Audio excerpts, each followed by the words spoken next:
Hello, everybody, and welcome once more to Tony the Mole Adams YouTube channel. My name's Steve Mascord. I'm your host, and if you're listening on rugbyleague.com, welcome back.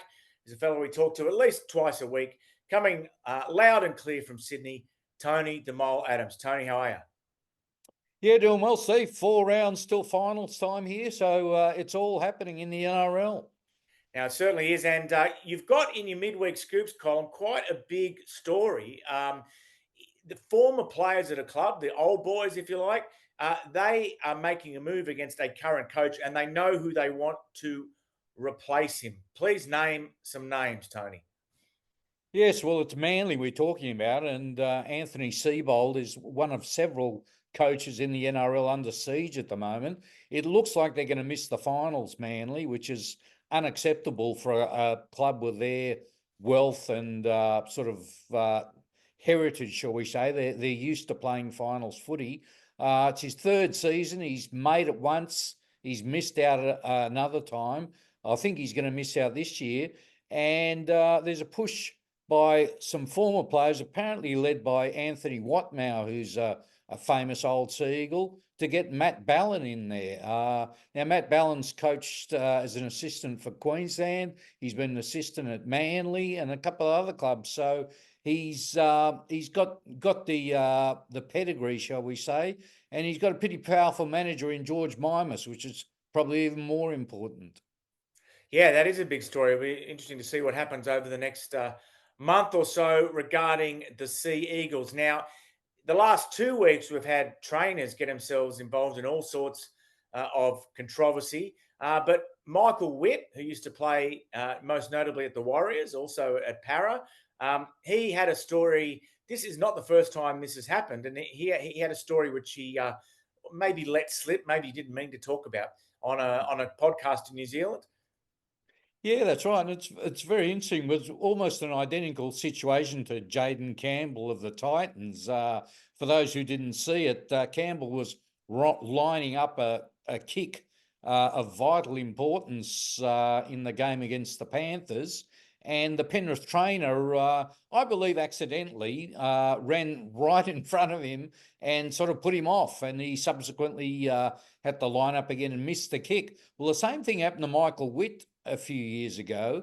And just as the Penrith trainer apologised to Campbell, the trainer of this other club, who I won't name, apologised to Witt. But the only difference was he also said that it was completely deliberate because his coach made him do it. He sent out an instruction, run in front of him and put him off his kick. So I won't name and shame the coach, but he's a very big name in our game. Let's just put it that way.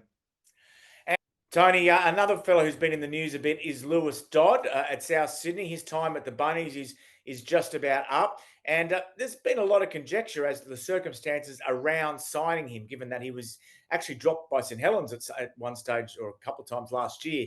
So there's a new theory doing the rounds, and it's, you'd hope it's not true, wouldn't you?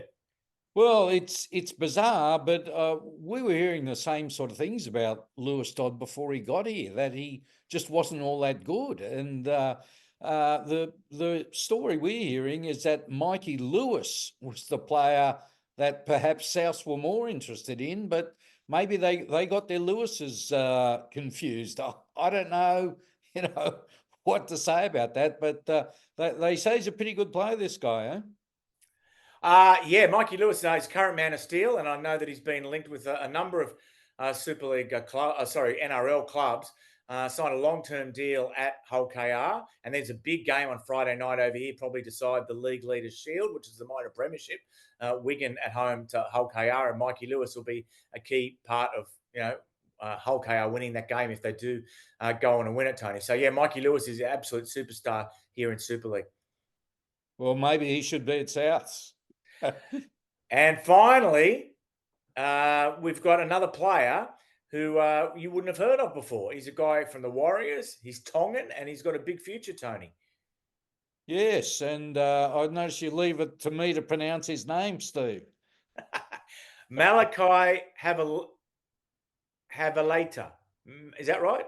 Malachi I believe Havalata? it is, yes. Malachi Havalata. Yeah, as you said, he's a Tongan, still at school. in Auckland, and Souths were interested in him. Another guy Souths were keen on. So hopefully he goes a bit better than poor old Lewis Dodd. But he's a 17-year-old back rower, obviously still growing, and he's joined the Warriors in New Zealand. He's probably going to train with the NRL team over summer. I don't think you'll see him in the NRL next year, but one for the little black books for 2027 and beyond. Okay, everybody, don't forget to like and subscribe. Thanks for joining us, Tony, and we'll speak next week. Sounds good, Steve. 1 week closer to finals footy.